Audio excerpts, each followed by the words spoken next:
Tonight, we are finishing up our series on dating and relationships.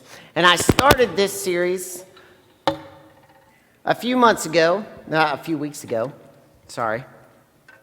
Move this back. So I started this series a couple weeks ago, and a couple weeks ago, we simply looked at this idea of asking yourself a couple questions as you think about dating and relationships.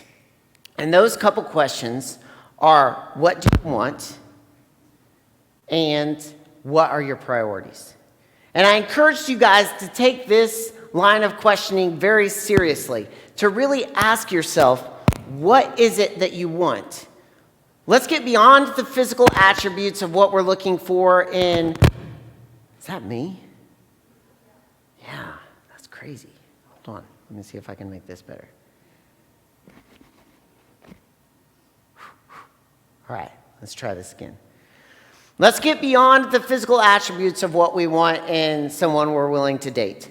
Let's really start looking at some personality traits, at some quality stuff of what we want in the person that could possibly become a future spouse. Good. I know, right? I don't know what it is. Hold on. You think what? No, I need it for the video. Hold on. Maybe it's hitting I don't know what it is. All right, so, sorry, let me get back. Let's get beyond the physical and let's really start thinking about what we want in personality traits. Like, what are the big things that you want in someone that you could possibly marry someday? Do you want them to be like 1 Corinthians 13, kind and loving and compassionate? How do you want them to behave around your family? How do you want them to behave in front of your friends? How do you want them to treat the opposite sex? What do you want their work ethic to look like? How do you want them to balance down the road this idea of work and family life? And here's the thing is that we have some really solid opportunities right now, you guys do as teenagers, to begin looking and thinking about what you want in a future relationship. You guys all have parents that are doing some things very well and some things that could be better. And my hope is that you have taken this last month and began to look at your parents, your friends' parents, marriages that you see and say, all right, here's some things that I see that, man, I definitely don't want this to be a part of my future marriage. Here's some things that I see that, man, I really want that to be a part of my future marriage. And I hope that the person that I marry has this attribute. And what I encouraged you to do was just simply start a list. Start a list of things that you want in a person that you are willing to date. And I asked you to go back through that list and ask yourself a second question, which was, what are my priorities? What are the things that are non-negotiable? I told you guys that on my list was someone that didn't like country music, but that wasn't a non-negotiable. Kirsten loves country music, and now I like country music. But I had a few non-negotiables. My non-negotiables were they needed to love Jesus and make me a better Jesus follower, which Kirsten did. They needed to authentically love other people, which Kirsten did. And then they needed to be someone that I could look at and I could say, man, this person could really be a good mom someday. And I shared with you guys a few stories of how before I started dating Kirsten, I just kind of hung out with her and observed her and how she reacted around campus at college and amongst a group of friends. And it was when I saw that she had these non-negotiables that I was like, all right, this is a person that is worth me asking out. And then last week we looked at this whole idea of guarding your heart and how vitally important it is that everything we do flows from our heart and that Satan is a roaring lion seeking someone to devour. And there is this unique opportunity in the midst of relationships where we hand our heart to another person, where we have an opportunity to say, Here's my heart. And Satan loves to take that unique opportunity and tear us apart. And so we talked about how important it is to guard our hearts before we get in a relationship by setting up the things that we want and the priorities and really going after someone that exemplifies those priorities. And it goes beyond that, guarding yourself inside of a relationship, setting up accountability, not putting yourself into situations where you could get yourself into trouble, talking to a trusted adult that would be willing to ask you difficult questions and giving them permission to ask you questions and give them honest answers.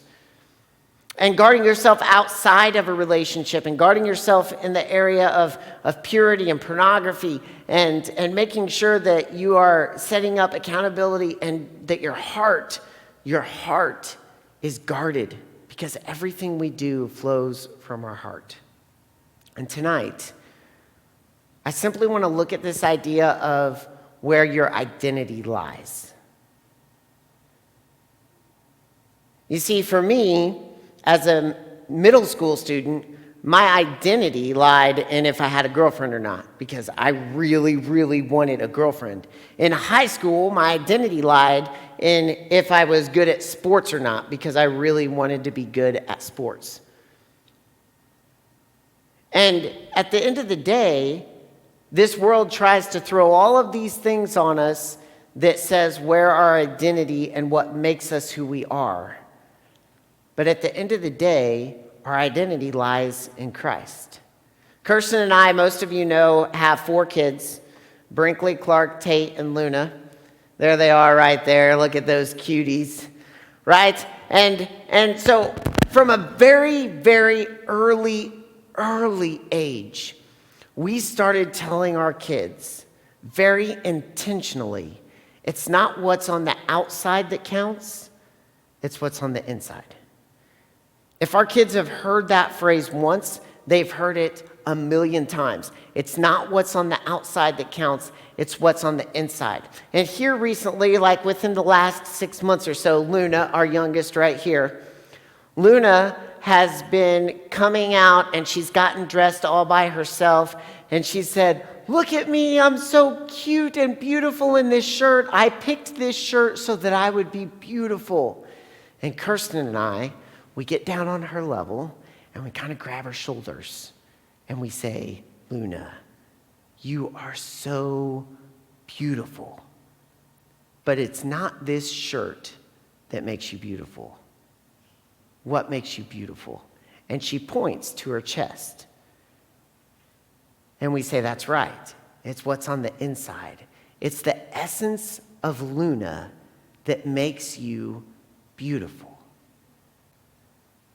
And if I could leave you with one thing tonight, it's that it is the essence of who you are, who God created you to be, that gives you identity. Your identity is not found in relationships with other people. Your identity is not found in whether you have a relationship, a boyfriend, a girlfriend, a husband, a wife. Your identity is not found in your popularity. Your identity is not found in how athletic you are. Your identity is not found in the amount of money you have. Your identity is found in the fact that God created you to be you, and it's the essence of who you are that gives you identity. I love the book of Romans. The book of Romans is a super theological book. And I know that theological is a big word. It basically means the study of religion and religious thought, right? And so the book of Romans, Paul lays out this religious timeline for how we can save ourselves. And the first 7 chapters, Paul basically goes on to say, well, you could save yourself, but you didn't. So now that's impossible. And he goes through these 7 chapters talking about how we've messed everything up and we're separated from God. There's no way we can save ourselves. There's no way we can get back to a relationship with God. We are basically in trouble. And about chapter 7, he starts to change his tune a little bit. And he starts to say, but there is a way that we can be saved. There is a way that we can still have a relationship with God. And then chapters 8 through 11, he goes on to explain in great detail how Jesus came to this earth to save us, and how he died on the cross and he rose from the grave, and there's grace, and how it is applied to our lives, and how we are saved through God's grace and not because of anything that we do on our own. And then chapters 12 through 16, he looks at what life looks like after we're saved by grace. Where I want to focus in this morning is chapter 7, 8, right around where he begins to make this transition from you are lost, you have messed up your life completely, there's no way you can come back from that, to, hold on, there is a way that you can come back from that. Check this out. In Romans chapter 8, verses 15 through 17. For you did not receive the spirit of slavery to fall back into fear, but you received the spirit of adoption as sons and daughters, by whom we cry out, Abba, Father. The Spirit himself bears witness with our spirit that we are children of God, and if children, then heirs. I love this. I love that Paul lays out this whole idea that we have messed everything up. And because of that, we have been slaves to sin, and we are slaves to ourselves, and there's no way we can escape this slavery. And then he just basically flips the script, and he says, but listen, the spirit that you're given, the essence of who you are, is not a spirit of slavery. So you don't have to fall back into the fear that you're not good enough. You don't have to fall back into the fear that you're less than because of your past. You don't have to fall back into the fear that you are less than because of what anybody else says about you. Because you have received a spirit of adoption as sons and daughters. You have received a spirit of adoption as sons and daughters. And because of that, you are heirs to God's kingdom. Listen, when we had messed everything up, when we had turned our backs on God and walked the other direction, God thought you were valuable enough to die on a cross for you. You see, a lot of times we focus on this idea that we are less than. When I was in middle school, I was less than because I could not get a girlfriend for anything. And I just was less than. Everybody else told me I was less than. I told myself I was less than. That was my focus. I just was not the person that could be the complete CJ until I had a girlfriend. And we focus on this. In high school, I was less than because I was not good at sports, because I was a JV soccer player for the first 3 years of high school and then got cut my senior year. I was less than because I did not grow like everybody else, and so I just couldn't compete. And we focus on these ideas of our life where we're less than. And we tell ourselves, I'm not pretty enough, I'm not athletic enough, I'm not good enough, I'm not complete or whole until I have a boyfriend or a girlfriend, and I guess there's something wrong with me. And we believe things about ourselves. We believe things that just tear our hearts apart. And we believe this idea that we have received a spirit of slavery. We believe this idea that we're less than, and we've fallen back and we've messed up our lives and nothing's ever going to be okay, and I guess we should just settle for where we're at. And here's the deal, guys. That's a lie. You didn't receive a spirit of slavery, and you're not less than. And when everything was messed up, God looked at you and said, you are valuable enough that I'm going to come save you. You are valuable enough to be saved from slavery. That says a lot about your identity. That says a lot about who you are as the essence inside of you. My hope as Kirsten and I raise Brinkley, Clark, Tate, and Luna is that they will own this idea that what's important and where they find their identity is in the essence of who they are. That they will not find identity in who they're dating, that they will not find their identity in whether they're good at sports, that they will not find their identity in popularity, or whether they have a good job and are making money, or whether they grow up and get married, or whether they grow up and get married and have kids, or whether they remain single, that they would find their essence and their identity in the essence of who God created them to be. And here's the deal. God created you for a purpose. Right here, right now, in the year 2021, God created you for a purpose. He created you with this identity of who you are to impact other people around you. And he is blown away and he is amazed when you use this essence of who you are and you are confident in that and you can find yourself and you can go out, and when Satan and the world tries to tear you down and tell you that you are less than, that you say, no, I am more than, and God created me more than, and God loves me, and God says that I am valuable. Because the truth is that you are valuable. That God says you're no longer a slave, you're an heir to a kingdom.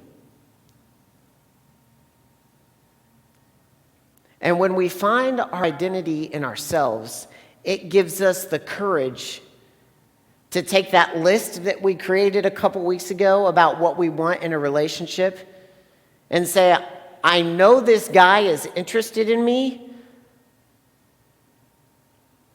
but there are some non-negotiables that don't really match up. And it gives us the courage to say no, that we're not going to step into that relationship. When we find our identity in who we are, it gives us the courage to say, I know that girl may be interested and I could ask her out and she would say yes, but there are some things that just aren't going to work. And it gives us the courage to say, even if I have to wait for years for the person that God is leading me to, I'm fine. Even if I remain single my entire life, I'm fine. Because my identity is not found in the person that I'm dating right now. My identity is found in who God created me to be. I'll be honest. My kids are getting to the age where they are going to start be interested in people of the opposite sex in the next few years, and I am terrified. I am beyond scared and terrified because as a dad, I'm going to be pretty protective of my kids. But I know this. I know that someday one of my girls is going to come to me and they are going to be just bawling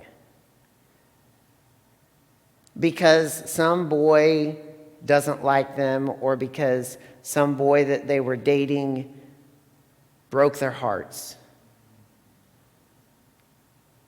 And then I'm going to go and I'm going to knock on that boy's door. I'm going to be like, listen. No, I'm not really going to. I'm not really going to do that. I'm not really going to do that. What I am going to do is I'm going to wrap them up in a huge hug. And then I'm going to grab them by the shoulders, and I'm going to remind them that their identity is not in that boy. That their identity, and I will ask them, where is your identity found? And my hope is that they will point to their hearts. Because I may be a little biased, but God created some pretty awesome people when he created my 4 kids.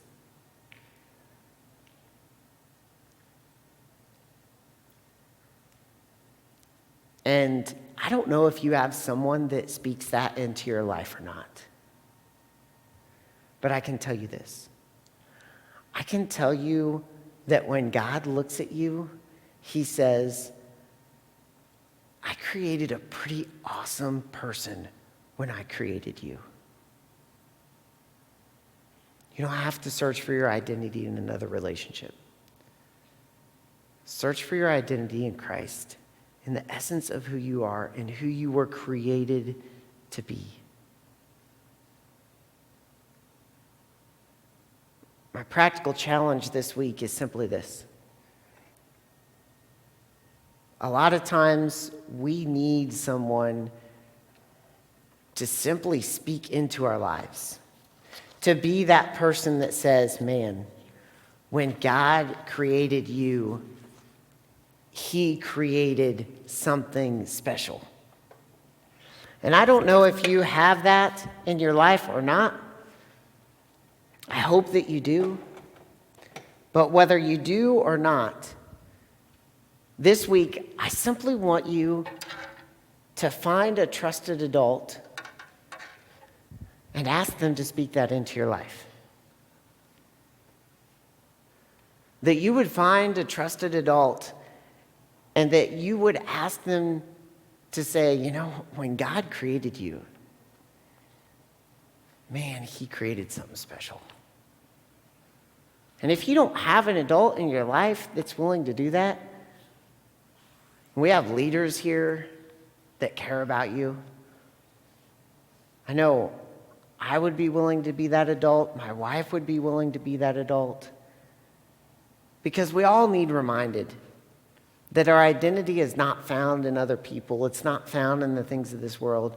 Our identity is found in the essence of who God created us to be. And when God created you, he created a pretty awesome person. And so this week, find a trusted adult that will simply remind you of that on a regular basis. That God created you with the essence of who you are, and you are valuable. Check this out.